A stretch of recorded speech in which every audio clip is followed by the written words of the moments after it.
Kung tamad kang magsuot ng bra habang nasa bahay, okay lang yan. At sa ilang sitwasyon, mas komportable pa nga para sa katawan mo. Sa dibdib ng babae, may tinatawag na Cooper's ligaments, mga connective tissue na tumutulong sumuporta sa structure ng dibdib.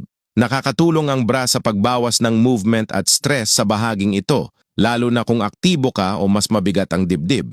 Pero sa init ng panahon, lalo na dito sa Pilipinas, at dahil sa materyales ng bra, pwedeng matrap ang init at moisture, lalo na sa ilalim ng dibdib. Kapag naipon ang pawis, pwede itong magdulot ng irritation, pangangati, pamumula, o minsan ay fungal infection, lalo na kung may ibang kondisyon tulad ng diabetes. Malaking tulong ang bra kung ikaw ay physically active, may mas malaking dibdib, o kung kakagaling mo lang sa operasyon.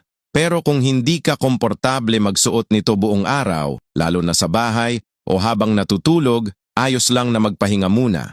Tandaan, ang pagsusuot o hindi pagsusuot ng bra ay hindi nakakapigil sa breast cancer at hindi rin ito garantiya laban sa pagkalaylay ng dibdib.